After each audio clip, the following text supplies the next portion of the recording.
Eu quero cumprimentar os irmãos com a boa noite e a graça e a paz do Senhor Jesus Cristo, amém?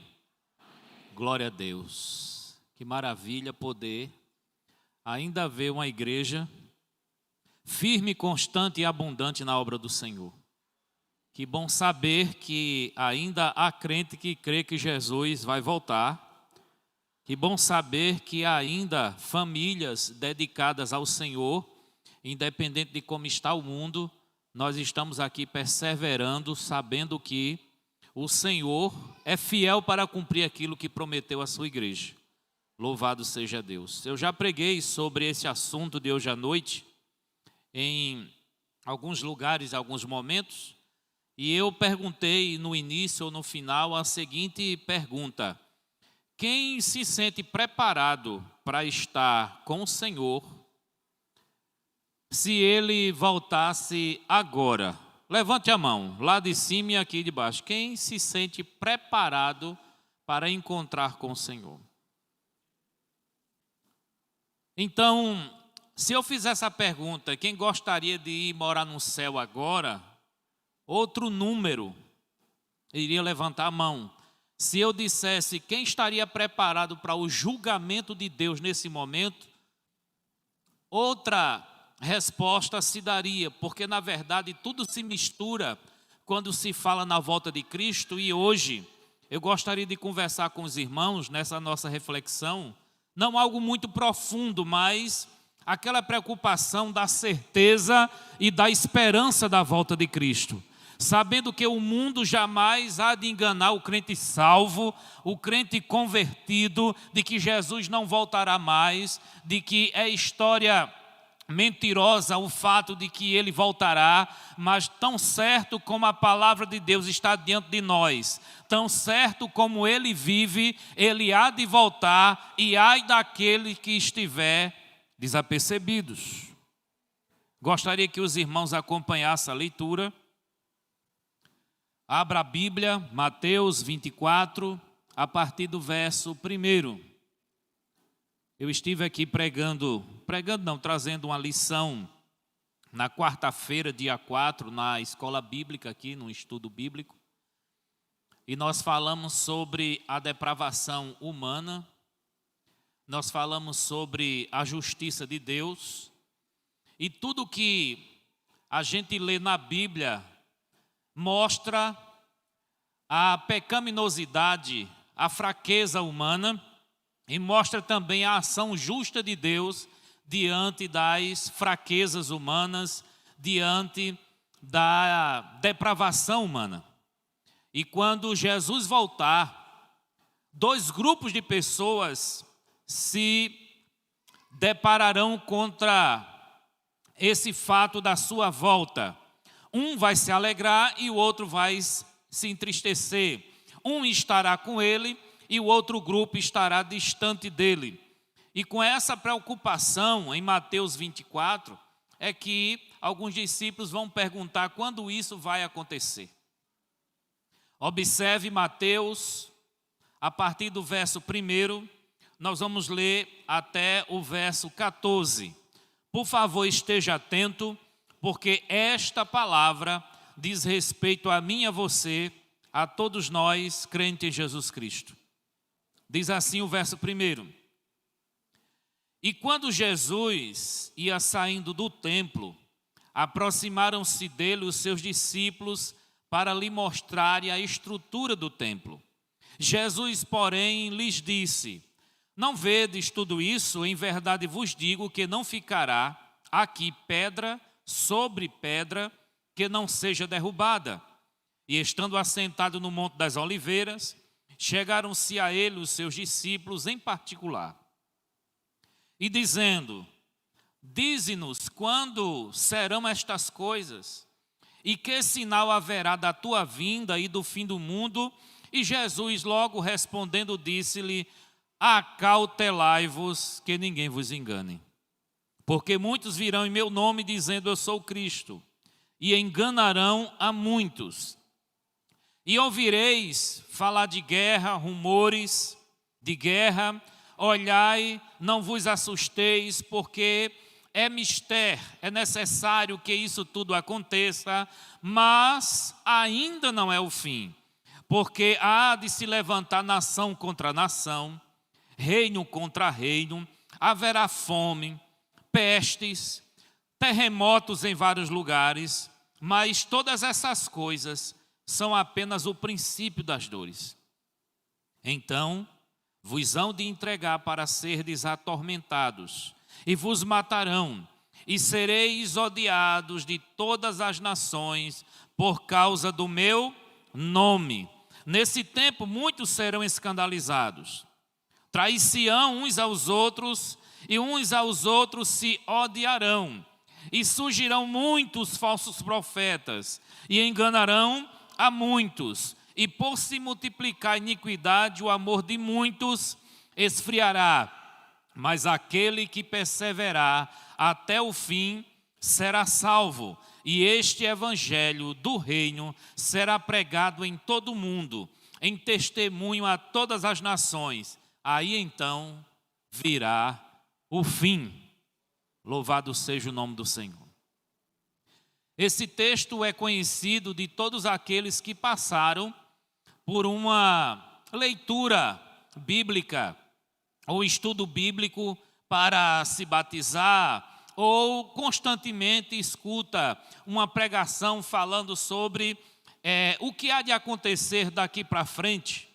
Então, nós podemos encontrar em algumas Bíblias o título de Mateus 24 e 25 como o sermão profético de Jesus. Aqui seria o apocalipse de Jesus. Se Jesus fosse falar alguma coisa sobre um apocalipse pessoal, escrito por ele, seria basicamente o capítulo 24 e 25 do Evangelho de Mateus. E a gente vai encontrar algumas partes também desse mesmo texto, dessa mesma pregação, em Lucas e também no texto de Marcos.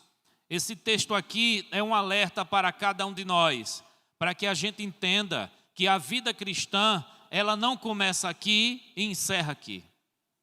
A vida cristã, ela não é uma tentativa, ela é uma certeza.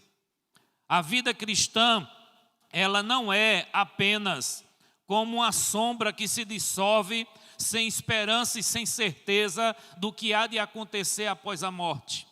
A gente observa o que pregam as demais religiões, cada uma pregando um conceito diferente, mas nós, como cristãos e que cremos na Bíblia, devemos ouvir o que Jesus e os seus apóstolos ensinaram a respeito da morte, da vida, a respeito do que temos que fazer aqui e também numa outra vida. Se você tem dificuldade, tem dúvida a respeito do que há de acontecer daqui por diante, fique atento ao que nós vamos falar agora, porque a palavra do Senhor deixa muito claro que aquele que prometeu é fiel para cumprir tudo o que ele disse nas Escrituras. Ele mesmo falou: passarão os céus e a terra, mas as minhas palavras não passarão.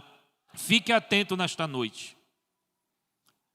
Olhando para as Escrituras, dá para perceber que foi anunciado no Antigo Testamento que Jesus viria.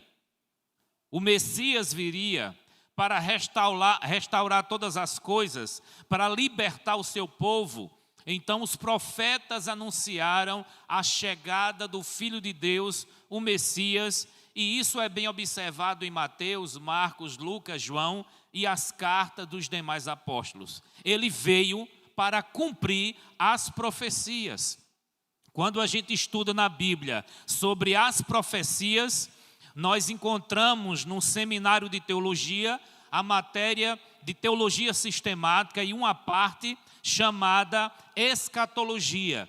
E a escatologia, ela tenta sistematizar, organizar as profecias bíblicas a respeito de tudo o que vai acontecer no fim, nos últimos tempos. E nós estamos vivendo esses dias finais. Nós estamos vivendo esses últimos tempos. Só que a preocupação do povo no passado e do povo hoje, o povo atual, é quando estas coisas hão de acontecer. É certo que ele anunciou que vai voltar novamente. É certo que ele anunciou que o seu povo estará no céu. É certo que ele anunciou que haverá uma grande tribulação sobre a terra, que haverá ressurreição dos mortos, que haverá juízo final. Porém, quando sucederão estas coisas? Até aqueles que andavam com Jesus tinham essa dúvida. Então, quando o terceiro templo foi construído, esse templo chamado de Herodes, os outros já tinham sido destruídos em questão de guerra e invasão das terras de Israel. O primeiro foi o templo de Salomão, o segundo foi o templo de Zorobabel, e esse aqui é bem provável que fosse o templo de Herodes, que foi destruído no ano 70, e que Jesus faz referência que ele seria destruído. E aí os discípulos ficaram encucados, pensando naquilo. Senhor, o Senhor falou que aquele templo ali vai ser destruído? O Senhor falou que não vai ficar pedra sobre pedra? Então eles saíram do templo, quando chegaram no Monte das Oliveiras, ele aproveitou para fazer essa pergunta: Senhor, quando sucederão estas coisas? Você vai encontrar o versículo 3 falando sobre isso. Estas coisas quais? Jesus dizendo que não ficará sobre pedra que não seja derrubado. E que sinal haverá da tua vinda? Já é uma outra pergunta. E do fim do mundo, já é uma outra referência. Então Jesus, quando ele está falando no capítulo 24 e 25 nesse sermão, Mateus está registrando a resposta de Jesus a 3 questões importantes para aqueles curiosos irmãos e também para nós. Estas coisas, quando sucederão? E a tua vinda, tua volta, quando será?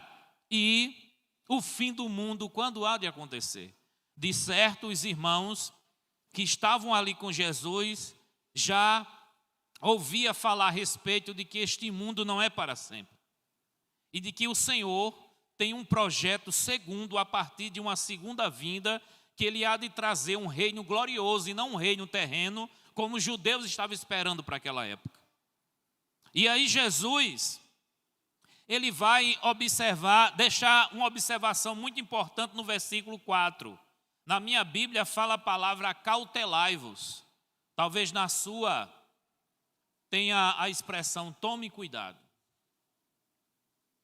Preste muita atenção nesta palavra acautelai-vos. Tome cuidado para que ninguém vos engane. Esse engano aqui não tem a ver com a compra e a venda de alguma coisa com o troco. Olha, deram o troco errado. Não tem a ver com enganar a respeito de algo que você vai escolher para a sua vida em um momento oportuno do dia a dia. Aqui está falando de um engano religioso. Aqui está falando de falsos mestres, falsos profetas, de ensinamentos distorcidos, que nós costumamos chamar de heresias. Tome cuidado, porque vai ter muita gente pregando, vai ter muita gente utilizando da palavra de Deus, falando da verdade, mas de forma mentirosa. Tome cuidado para não ser enganado. Diga para quem está do seu lado aí, tome cuidado para não ser enganado. Pode dizer. Jesus, ele fala de algo muito claro no versículo 5. Muitos virão em meu nome e dirão, eu sou o Cristo, e enganarão a muitos. A gente fica intrigado com essa expressão, virão em meu nome.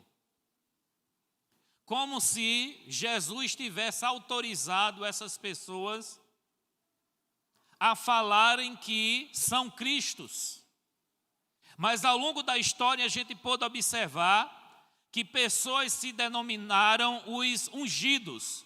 Cristo quer dizer ungido, os separados, os santos, aqueles que foram enviados por Deus para trazer uma mensagem particular, um Messias reservado, um Messias diferenciado. Jesus está dizendo, surgirão muitos Messias dizendo que fui eu que enviei, mas estão falsos Messias, são falsos Cristos, eu não os enviei.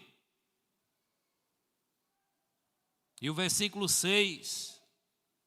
ele vai apontar outros sinais como, por exemplo, guerras. E quando essas guerras estiverem acontecendo, ao longo dos tempos e dos anos, não se assuste, não se apavore, porque ainda não é o fim. Jesus está trazendo uma reflexão sobre sua volta e sobre o fim do mundo. Jesus está dizendo: vão dizer que é o Cristo, mas não sou eu. Vão dizer que é o ungido, o Messias, mas não sou eu. Eu não os enviei. Vai surgir guerra, rumores de guerra, mas ainda não é o fim do mundo. Tenha calma, eu vou dar alguns sinais. E aí a palavra de Deus registra alguns sinais que apontam para a preparação do mundo para a volta gloriosa daquele que veio como cordeiro. Tão certo como ele surpreendeu na primeira vinda como um cordeiro para morrer, ele irá impactar, ele irá surpreender quando ele virá como um leão para reinar, e aqueles que são seus inimigos serão ceifados pelo sopro da sua boca. A Bíblia diz que a sua volta será gloriosa e todo olho o verá, bendito seja o seu nome para sempre. Embora muitos serão enganados com falsos cristos, embora muitos ficarão aterrorizados com tantas guerras, a Bíblia diz no verso 6, ainda não é o fim. Eu fico imaginando as pessoas que estão vivendo em tempos de guerra nesse momento. Em pessoas que sobreviveram a guerras no passado, achando que o mundo ia se acabar.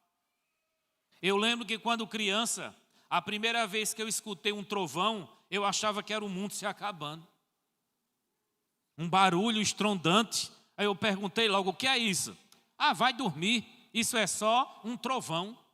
Aí eu perguntei, vai ter de novo? Disse, vai. Eu disse, pronto, me acabei. Minha vida vai embora agora.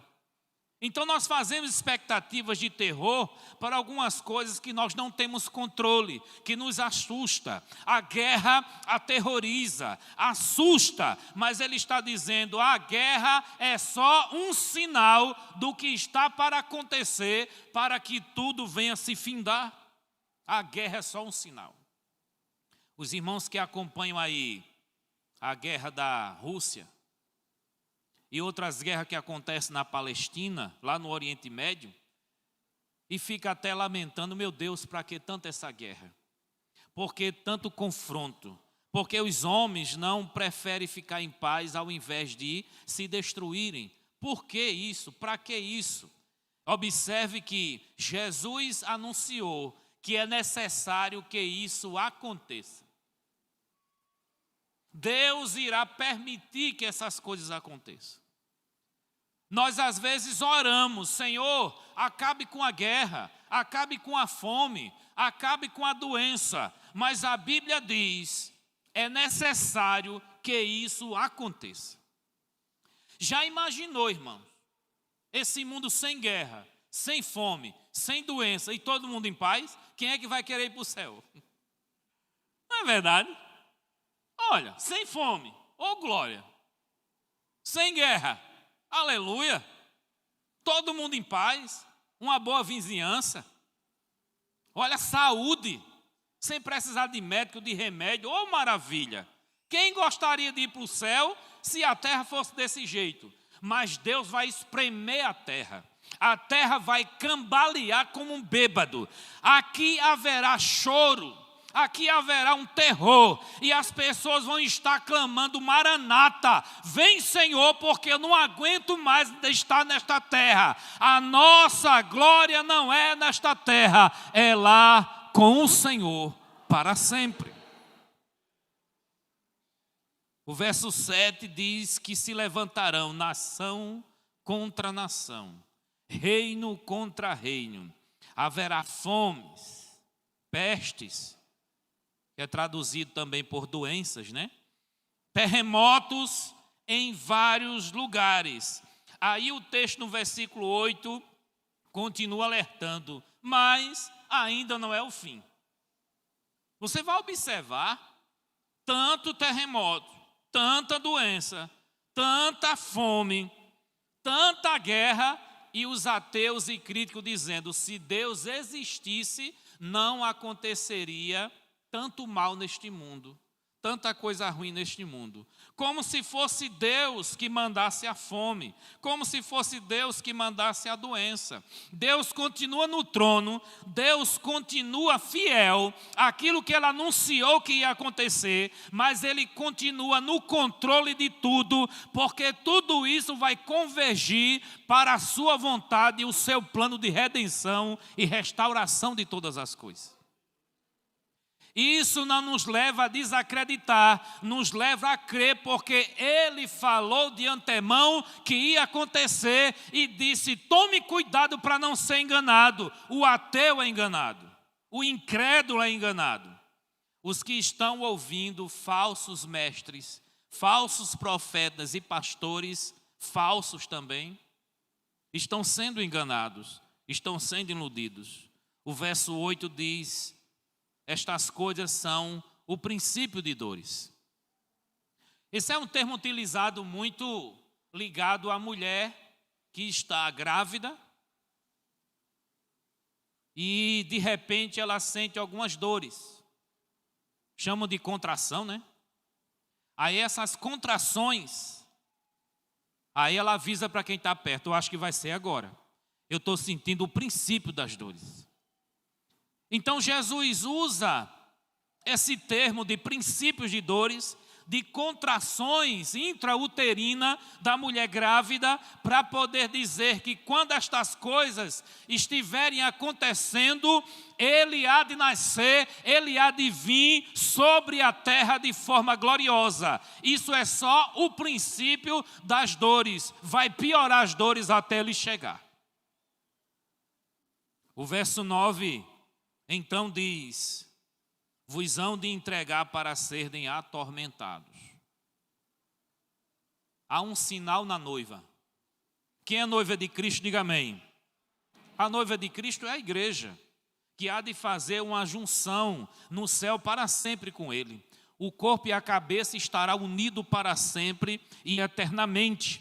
Há um sinal na terra, fora de nós, e há um sinal no meio de nós. Nós seremos perseguidos, seremos atormentados, e muitos de nós seremos mortos, e sereis odiados de todas as nações por causa do meu nome. Quando fala aqui todas as nações, inclui o Brasil? Inclui. Vai ter gente no Brasil odiando o crente. Vai ter gente vizinho a você lhe odiando. Vai ter gente na televisão. Vai ter gente na prefeitura, no estado. Vai ter gente na presidência. Vai ter gente na Câmara, no Senado. Gente no poder político, odiando aquele que serve a Jesus só por causa do nome dele. Não é um ódio a você especificamente, é um ódio a Jesus que é refletido em você. Quanto mais você for parecido com Jesus, daqui para frente, mais odiado você será. Se você quiser ser amado pelo mundo, se você quiser fazer amizade com este mundo, você só é ficar menos parecido com Jesus. Evitar falar no nome de Jesus e no que Ele ensinou, aí o mundo lhe abraça, aí as trevas batem palma e você vai ser o queridinho deste mundo. Por isso que Ele disse: tome cuidado, acautelai-vos, porque muitos odiarão vocês. Vocês serão atormentados, vocês serão mortos por causa do meu nome.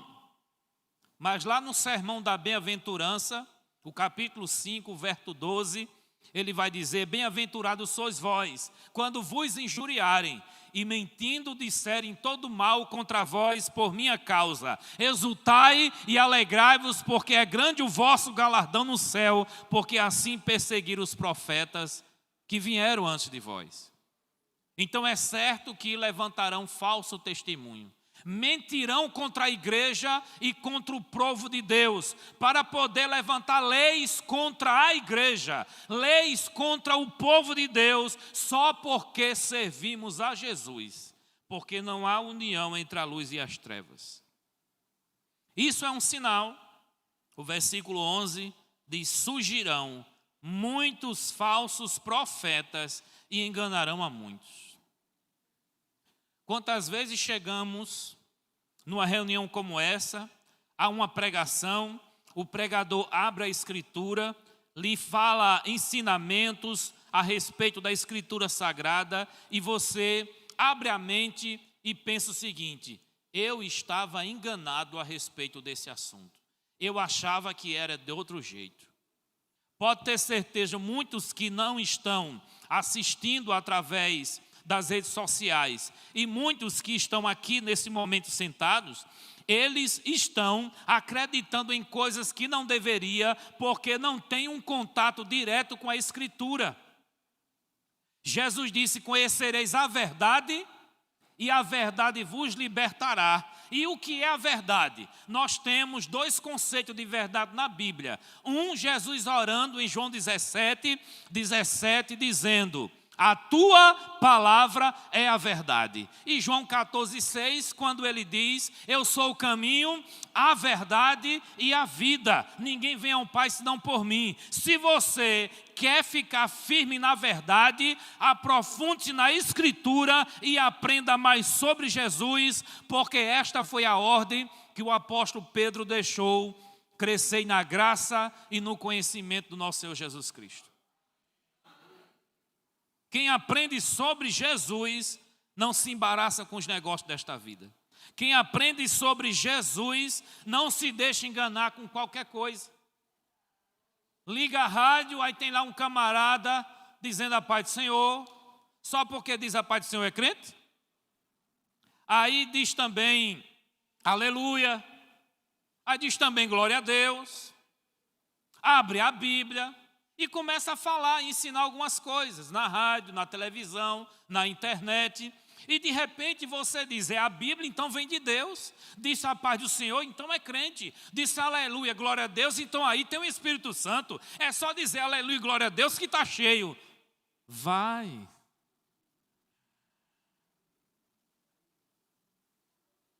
Não é assim não. Primeiro você vai observar o fruto para saber que árvore é. Primeiro você vai abrir a torneira para saber se a água vale a pena ou não. Porque muitas águas têm jorrado dessas fontes, água suja, baldeada, e você precisa saber o que vem de Deus e o que não vem. É conferir pela Escritura se o que está sendo ensinado é realmente aquilo que vem de Deus. Muitos falsos profetas surgirão e enganarão a muitos. E por se multiplicar a iniquidade, o amor de muitos se esfriará. Olha que coisa interessante. Marca registrada, a gente pensa que só é guerra, fome, peste e terremoto. Mas a marca registrada também é no campo religioso e político. Dentro do sistema político haverá lei ou leis haverão em perseguição como um decreto em obediência às autoridades. Quer obedecer à lei, persiga crente, odeie crente. Isso aconteceu no 1º, 2º, 3º e 4º século da era cristã. É só voltar um tempinho atrás, havia decreto para denunciar aonde tinham os crentes escondidos. Alguns adoravam até em tumbas, em cavernas, para servir a Deus e fugir da morte. Tinha alguns que precisavam de escola, plano de saúde e alimentação, negava Jesus para poder ter o sustento da família. Havia reis com cartas dizendo: assina aqui negando a Jesus e você vai ter toda a cobertura do Estado para tudo que você precisar. Houve muita perseguição ao ponto de colocar em um ginásio grande, como se coloca jogador para jogar bola hoje, se colocava leões, feras terríveis para poder devorar o quê? O povo de Deus, que servia de zombaria e diversão para aqueles que estavam no poder. Isso vai voltar. E vai voltar multiplicadamente, porque Jesus disse que isso aqui que ele está anunciando é só o princípio das dores, ainda não é o fim. Então nós temos muita coisa para acontecer, ainda, para ver ainda. Acredite no que eu vou lhe dizer.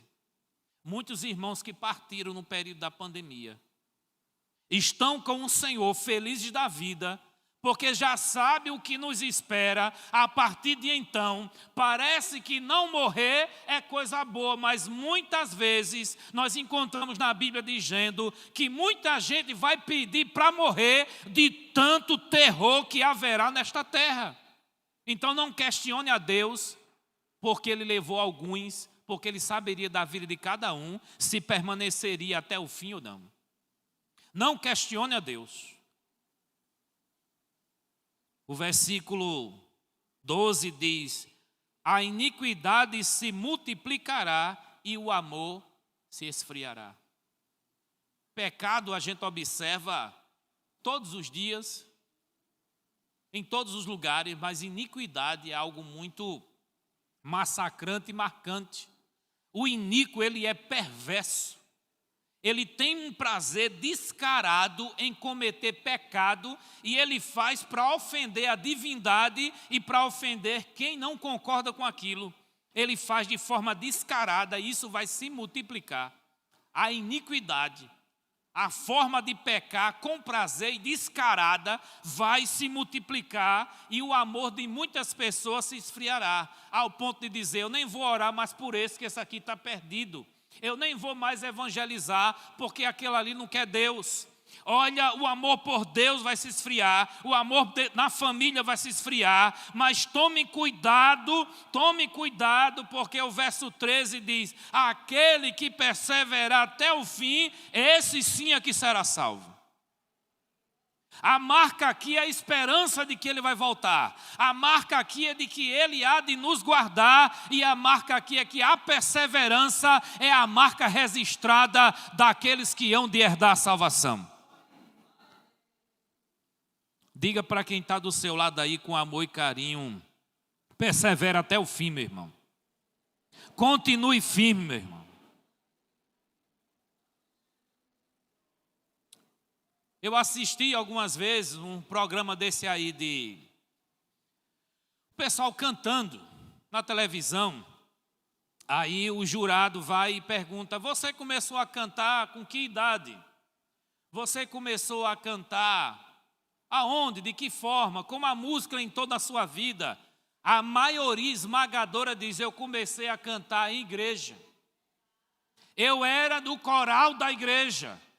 A primeira oportunidade que eu tive para cantar foi a igreja. Eu tocava na igreja, eu cantava na igreja. Mas quando eu fiquei adolescente, quando eu cresci, eu não quis mais saber de igreja e fui lá ganhar o mundo. Porque eu nasci para o mundo. E aí entra nessa ideia, achando que através da música vai salvar a sua vida. Eu quero dizer que não adianta de jeito nenhum você ganhar o mundo e perder a sua alma. Você pode se tornar cantora, o cantor mais bem-sucedido, mais rico e mais famoso do mundo, mas se não tiver Jesus, não entra na glória celestial. Ele disse: eu sou o caminho, a verdade e a vida. Ninguém irá ao Pai se não for por mim. A esperança da sua vinda é a esperança da vida eterna. A esperança da sua vinda é a esperança que estaremos guardados para o dia da ressurreição. A Ele a honra e a glória para sempre. O verso 14 diz: e este evangelho do reino será pregado em todo o mundo, em testemunho a todas as nações, e então virá o fim. Alguns têm dificuldade com esse texto, porque o texto não está falando que todas as pessoas serão evangelizadas. O texto está falando que todas as nações, em todos os lugares, haverá a pregação. então todas as nações terão o testemunho do Evangelho para que o fim aconteça. O texto não está dizendo que todas as pessoas ouvirão. Nós não podemos fazer expectativa de que todas as pessoas ouvirão o Evangelho. Muita gente partiu deste mundo sem ouvir o Evangelho da salvação em Cristo, ouviram só o Evangelho da criação. Porque a Bíblia diz que os céus proclamam a glória de Deus e o firmamento anuncia a obra das suas mãos. Então a criação fala a respeito do Criador e eles são indesculpáveis e inexcusáveis diante da eternidade, do poder e da sabedoria revelada na criação. Lá em Romanos 1, o versículo 18 diz que nenhum ser humano vai ter desculpa no dia do acerto de conta com Deus. Tão certo como a sua primeira vinda, assim será a sua segunda, só que de forma gloriosa. Na primeira ele surpreendeu como um cordeiro, na segunda vinda ele virá como um leão.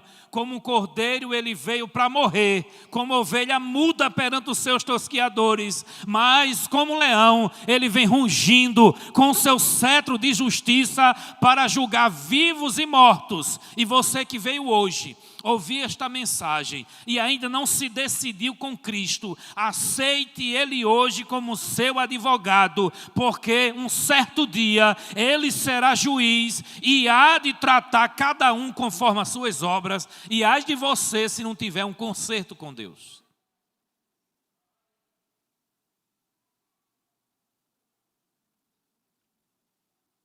Nós precisamos montar um quebra-cabeça na Escritura. Quando se fala da volta de Cristo, se fala de um momento em que será num abrir e fechar de olhos. E às vezes se fala num momento em que todo olho verá como um relâmpago que sai do Oriente e se mostra no Ocidente. Aí chega-se aquele cruzamento de informação e se pergunta, ele vai voltar com uma fase ou duas fases? Ele vai voltar de uma forma ou de várias formas?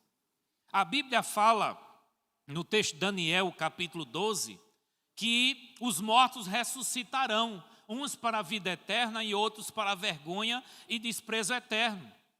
No Evangelho de João, Jesus também fala que muitos que estão no pó da terra ressuscitarão, uns para a vida eterna e outros para a vergonha e desprezo eterno. Mas a pergunta é, vão ressuscitar todo mundo junto, cada um para o seu lugar? Ou vai ter primeiro a ressurreição dos justos, depois dos ímpios? Então, esses conceitos divergem entre uma igreja e outra. Mas a certeza é de que ele voltará. Amém? A certeza é de que haverá ressurreição. Se não fosse assim, Paulo não teria escrito o capítulo 15 na primeira carta aos Coríntios. Ele vai falar no capítulo 15 da primeira carta aos Coríntios só sobre a ressurreição. O tema lá é a ressurreição. E ele vai dizer que, de certa forma, que Jesus morreu e ressuscitou, assim aquele que é crente em Jesus há de morrer, mas há também de ressuscitar. E ele vai dizer que do jeito que Jesus ressuscitou, com um novo corpo glorioso, que não vai mais provar da morte, assim nós vamos ressuscitar. Nós vamos sair da tumba se estivermos mortos e nós vamos ter um novo corpo. Glória a Deus, e estaremos para sempre com o Senhor. Eu tenho uma certeza comigo de que vocês não vão me conhecer, nem vão conhecer o irmão Ramos. Eu li um texto, irmão, que eu fiquei assim, Jesus, que é isso? Foi Mateus 10, 30. A Bíblia diz que todo o fio da nossa cabeça está sendo contado. Eu achei isso incrível. Para que ele vai contar, irmão? Se não tem utilidade nenhuma, eu orgulhoso caía e não apanhava e Deus contando. Já imaginou aquela cabeleira linda de 18 anos atrás? Não é?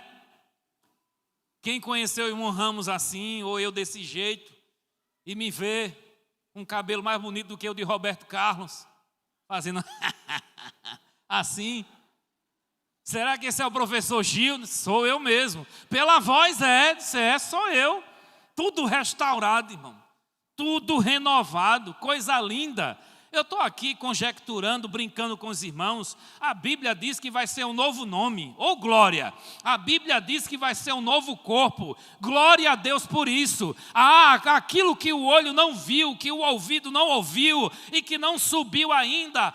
Os pensamentos humanos Deus tem preparado para aqueles que o amam, coisa gloriosa. Bendito seja o seu nome.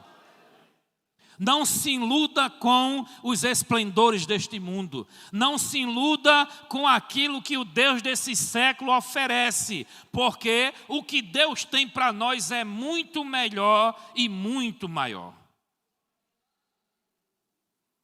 O versículo 24 ainda de Mateus 24.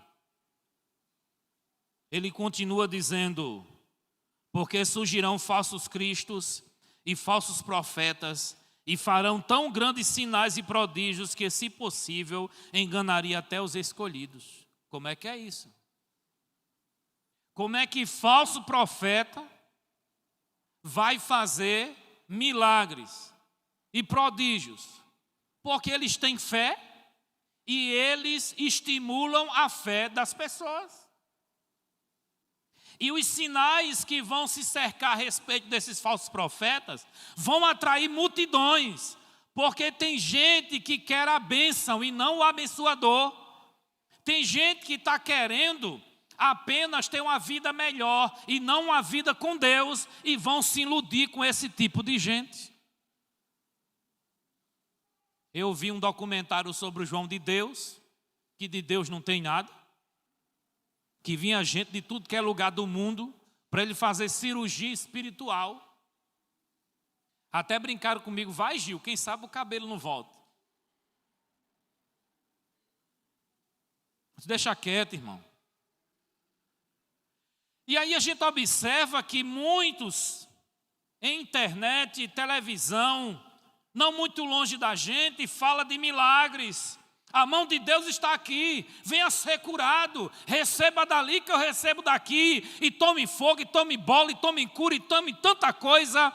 Mas a Bíblia diz em Mateus 7, 21 e 22, nem todos que me dizem Senhor, Senhor, entrará no reino de Deus, mas sim aquele que faz a vontade do meu Pai que está no céu. Muitos me dirão naquele dia: Senhor, em teu nome expulsamos demônios, profetizamos, em teu nome fizemos maravilhas. Mas ele vai dizer: apartai-vos de mim, vós que praticais a iniquidade, porque eu não vos reconheço. Então haverá coisas que parecem ser de crente, mas não é de crente. Haverá coisas que parecem ser de Deus, mas não é de Deus. Quem está entendendo o que eu estou falando, diga amém. O versículo 25 diz algo muito importante: eis que vos tenho predito. Jesus está dizendo: eu avisei, eu estou avisando antecipadamente, fique alerta. Portanto, se vos disserem, ele está no deserto, não saia. Ele está no interior da casa, não acredite. Porque assim como um relâmpago que sai do Oriente e se mostra no Ocidente, assim será também a vinda do Filho do Homem. O Filho do Homem é Ele mesmo. Jesus, como homem, Ele se dizia Filho do Homem. E como Deus, Ele se dizia Filho de Deus. O versículo 29, ele vai dizer: e logo depois da aflição daqueles dias, o sol escurecerá, a lua não dará mais a sua luz, as estrelas cairão do céu, as potências do céu serão abaladas. Então aparecerá no céu, aleluia, o sinal do Filho do Homem, e todas as tribos da terra se lamentarão, e verão o Filho do Homem vindo sobre as nuvens do céu, com poder e grande glória, e ele enviará os seus anjos com rijo clamor de trombeta, os quais ajuntarão os seus escolhidos desde os quatro ventos, de uma a outra extremidade dos céus. Quem crê de verdade que Jesus vai voltar? Levante sua mão aí, quem está esperando Jesus voltar. Quem crê que vai fazer parte desse povo escolhido que vai estar com Ele? Levante a sua mão. Bendito seja o seu nome. Nós temos certeza que Ele vem. Nós esperamos que Ele venha. Maranata, venha Senhor. Nós estamos à tua espera. A Ele a honra e a glória para sempre. Temos que ter essa certeza. E não só certeza, mas também esperança. Porque tem gente que sabe que Ele vem, mas não vive em torno da sua vinda.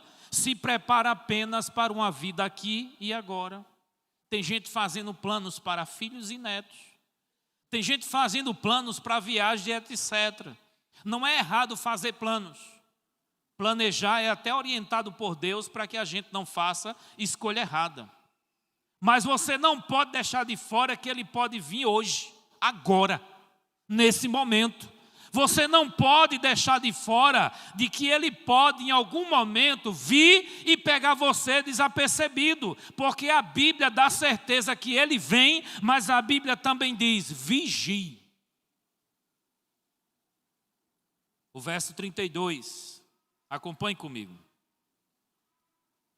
Ainda em Mateus 24. Quem está gostando, diga, manda mais, Jeová.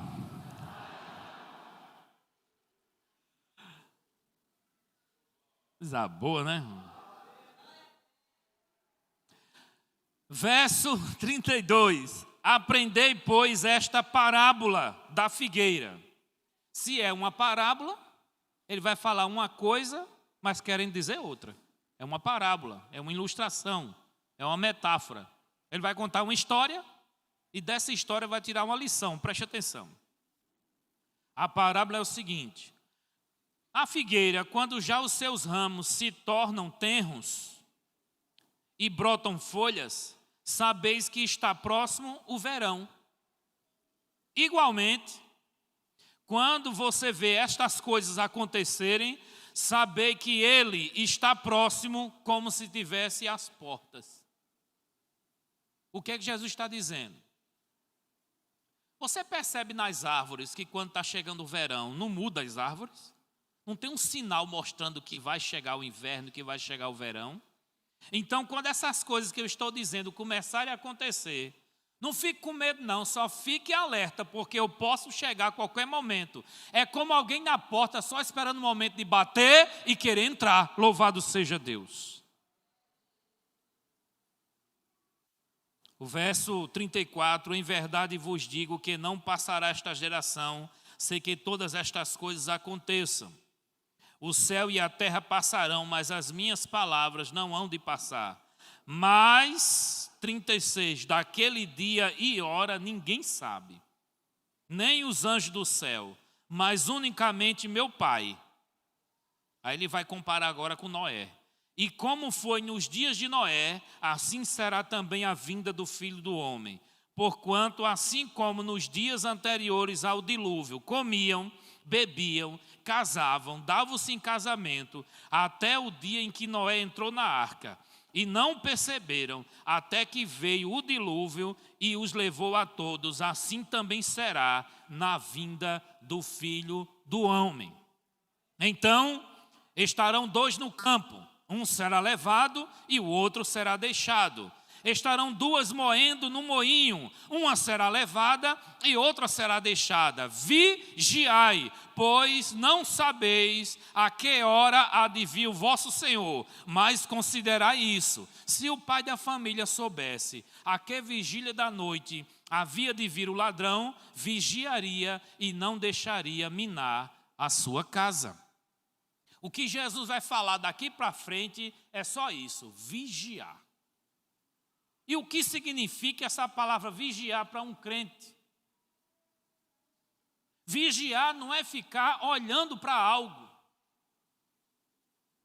Eu tenho uma gatinha lá em casa, na verdade eu tenho duas, é a minha esposa e uma que a gente pegou no meio da rua. E aí, a gatinha que a gente pegou no meio da rua, ela viu um passarinho, pousou no muro, ela subiu e ficou bem concentrada no passarinho. Eu chamo isso de vigiar até poder dar o bote. Ela fez isso também com a lagartixa e outros insetos que aparecem lá. A bicha é um terror. Chegou na área dela, ela fica logo de olho. Mas vigiar é mais do que olhar concentrado.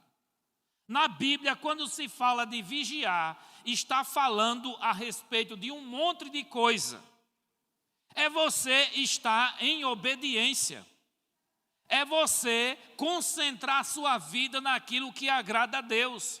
O vigiar está ligado especificamente a você tomar cuidado para não estar agindo como um ímpio. A você estar atento no seu padrão de vida, no seu estilo de vida. A você estar vigiando você mesmo e não o outro e as outras coisas. Você vê um crente falando uma coisa que não deve, aí você diz, vigia. Você vê um crente fazendo o que não deve, aí você diz, vigia, irmão. Mas se você olhar para a sua vida e vigiar a sua vida, você vai estar preparado para a volta de Cristo. Nós somos treinados para olhar a vida do outro, mas a Bíblia diz que a gente tem que vigiar a nossa vida, nossos pensamentos, nossas palavras, nossas ações, porque Jesus vai vir como se fosse um ladrão de noite, sem avisar.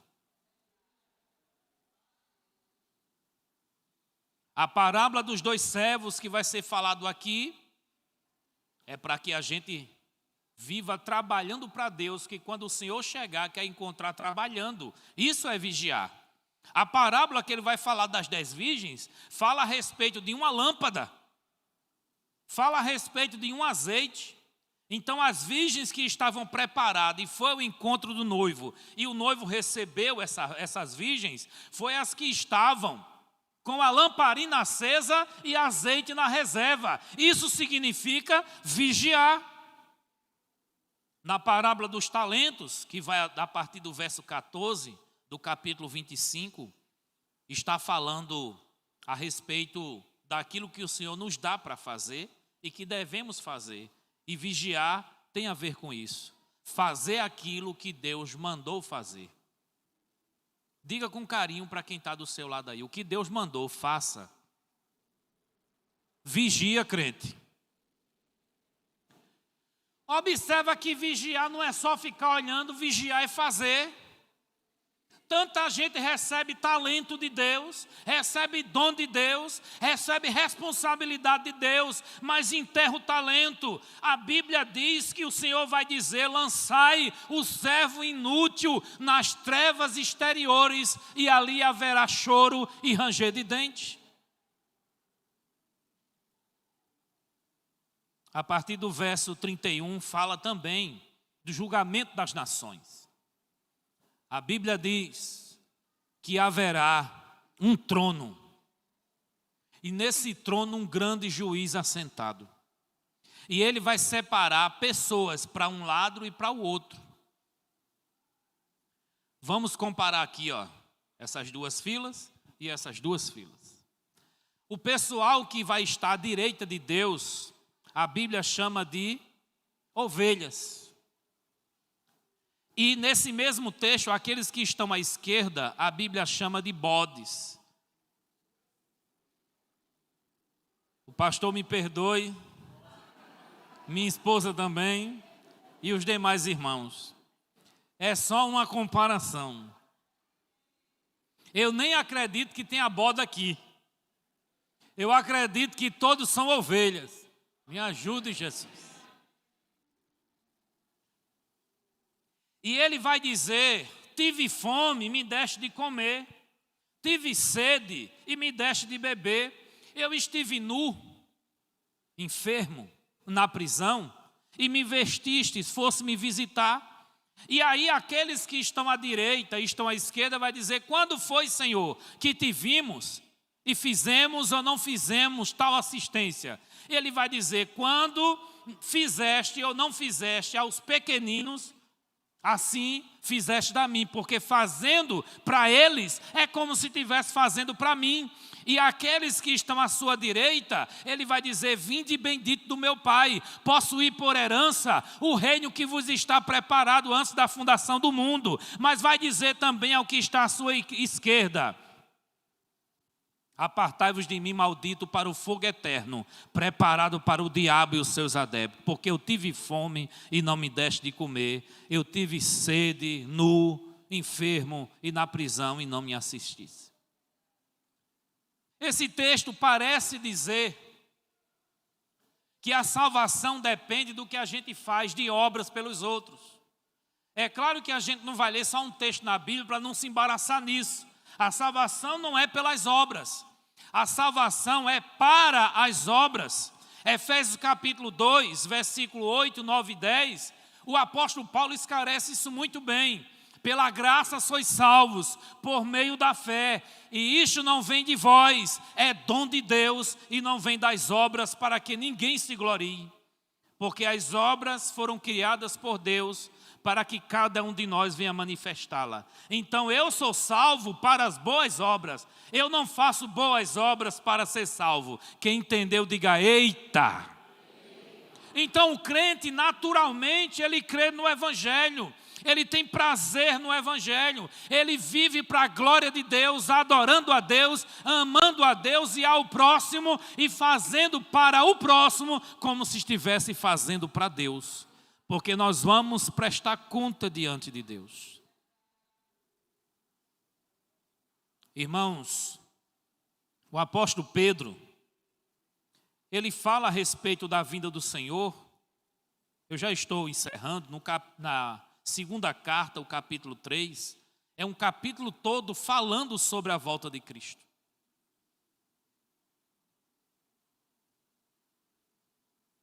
Segunda de Pedro 3, versículo 1, e vai dizer: amados, escrevo agora esta segunda carta, em ambas as quais desperto com exortação o vosso ânimo sincero, para que vos lembrais das palavras que primeiramente foram ditas pelos santos profetas, e do nosso mandamento como apóstolo do Senhor e Salvador. Sabendo primeiramente isso, que nos últimos dias virão escarnecedores, quer dizer zombadores, andando segundo suas próprias concupiscências, quer dizer desejo carnal, e dizendo: onde está a promessa da vinda de Jesus? Cadê? Porque desde quando meus avós morreram, as coisas permanecem do mesmo jeito. Eles voluntariamente ignoram isso, que pela palavra de Deus, já desde a antiguidade, existiu o céu, a terra, que foi tirada da água, no meio da água subsiste, pelas quais coisas pereceu o mundo de então, coberto com as águas do dilúvio, mas os céus e a terra, que agora existe, pela mesma palavra se reserva como tesouro e se guarda para o fogo, até o dia do juízo, da perdição dos homens ímpios. O apóstolo está dizendo: os zombadores que aguardem. Aqueles que não acreditam mais que Jesus vem, nem esperam mais, que aguardem.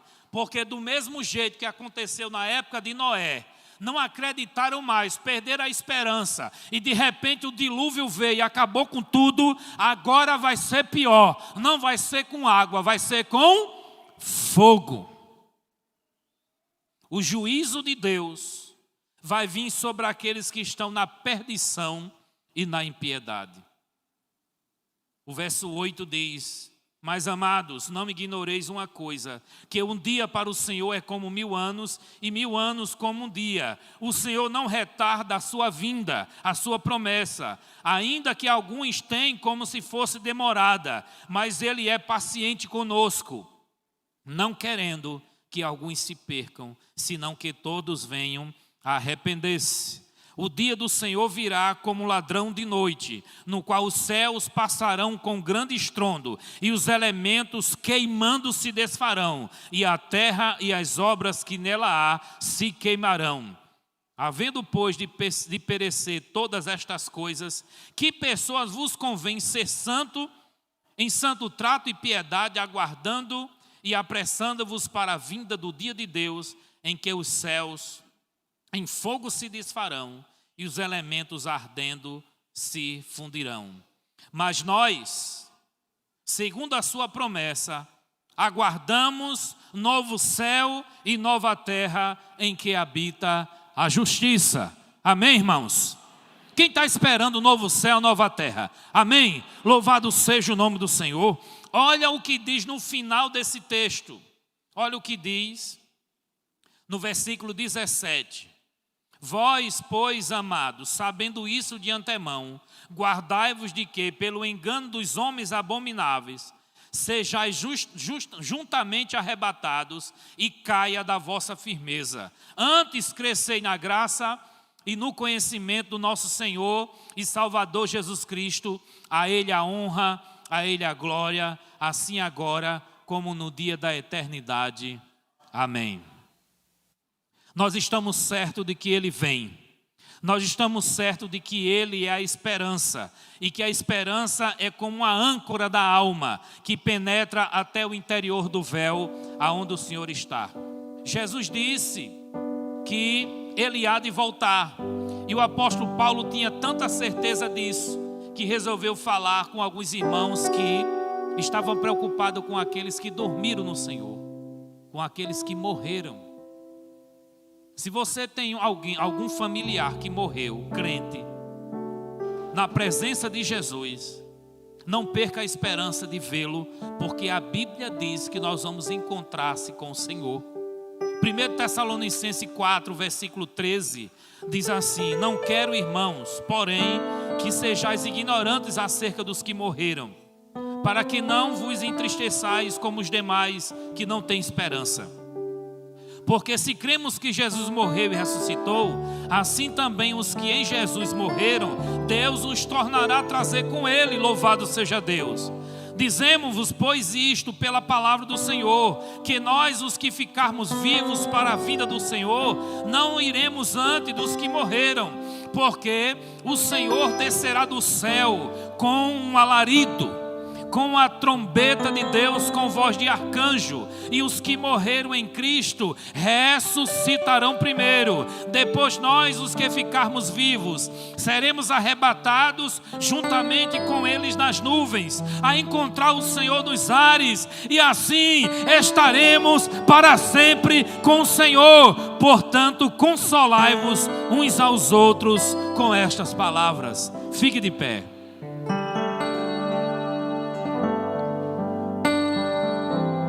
A nossa esperança está em Jesus e na sua palavra.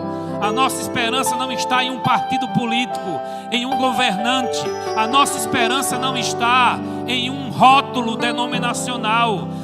A nossa esperança não está num pregador, num pastor, em uma denominação evangélica. A nossa esperança está no Evangelho de Cristo, na palavra de Deus, naquilo que Ele nos prometeu. E Ele virá para nos levar para onde Ele estiver. Estejais, cada um de nós, estejamos também. Ele disse: não se turbe o vosso coração. Creia em Deus e creia também em mim.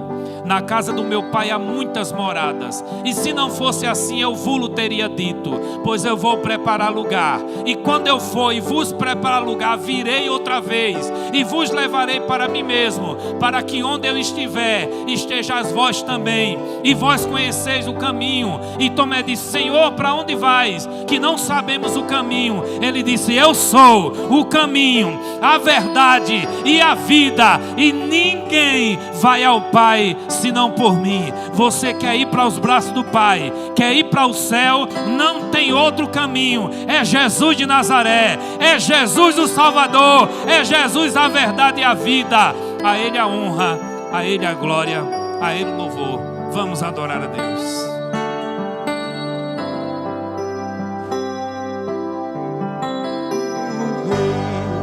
Está voltando, o Rei está voltando, a trombeta está soando, o meu nome. Canta, igreja.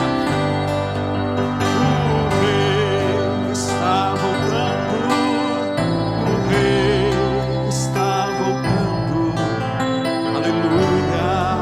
Ele vem,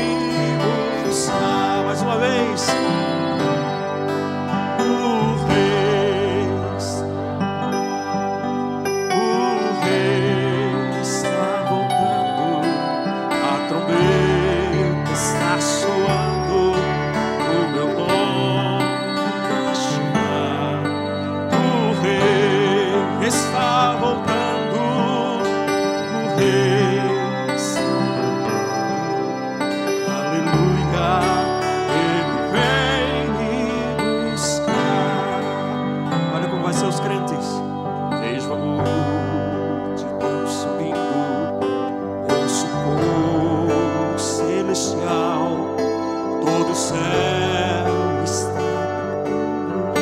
o bem-vindo sem igual, com o som de muitas águas nós ouvimos ecoar. Aleluia ao Cordeiro, nós chegamos para o lar. O Rei está voltando, o Rei está voltando, a trombeta está soando, o meu nome a chamar. O Rei está voltando, o Rei está voltando, aleluia, Ele vem me buscar. O Rei está voltando,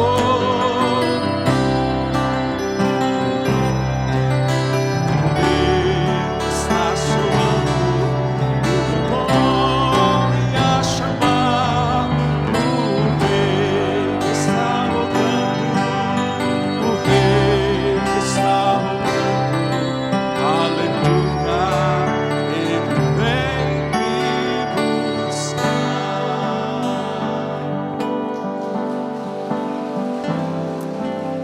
Louvado seja Deus. Só existe um povo que está esperando Jesus voltar. É quem vai estar com Ele. Os que vão estar com Ele estão esperando. Não estão perdendo a esperança. Vivem em torno da sua vinda. Você não está aqui preparando o seu paraíso na terra. Você está aqui como um forasteiro, como um passageiro. Você é um extraterrestre. Você não pertence a essa terra. Deus tem um lugar preparado para você. E você que... Só um pouquinho mais baixo. E você que não tem essa certeza ainda, e diante dessa palavra você foi tocado pelo Espírito Santo. Você pode estar ali na plataforma superior, do meu lado esquerdo, do meu lado direito. De que lado você quer estar naquele dia do julgamento final? O que é que você quer ouvir de Deus? Bendito, vinde bendito, ou apartai-vos de mim, maldito? Sua fé está dizendo que Ele vai te aceitar do jeito que você está? Ou você precisa aceitá-lo primeiro? Se tem alguém aqui nesse momento que quer fazer uma aliança com Jesus, para poder subir com aquele povo que há de ser arrebatado, para estar com Ele no céu. Se você crê no Evangelho e crê em Jesus, quer fazer uma aliança pública agora, diante da igreja, diante de todos, levante sua mão. Nós vamos orar por você. Temos um rapaz ali. Alguém pode trazer ele aqui? Alguém pode trazer ele aqui? Pode acompanhar ele, por favor? Tem mais alguém? Uma segunda ou uma terceira pessoa que queira vir fazer essa aliança com Jesus, porque quer que na sua volta, quer que nesse grande dia em que Ele há de julgar os vivos e os mortos, esteja do seu lado para ouvir: vinde bendito do meu Pai. Você quer se juntar a esse jovem? Venha também aqui para frente, nós vamos orar.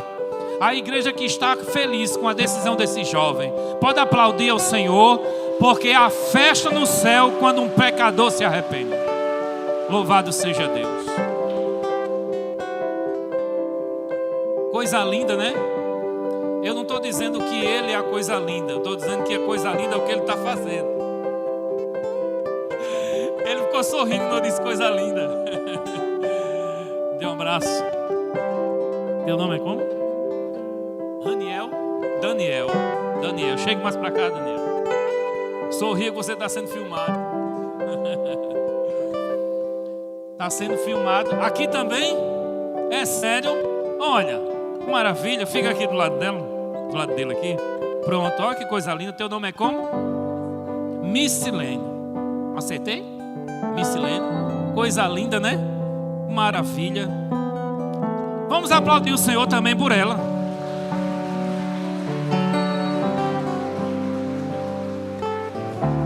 Já imaginou, no dia do acerto de conta, você que não se decidiu ainda, Jesus dizendo: eu te dei oportunidade várias vezes e você agiu como se não fosse verdade.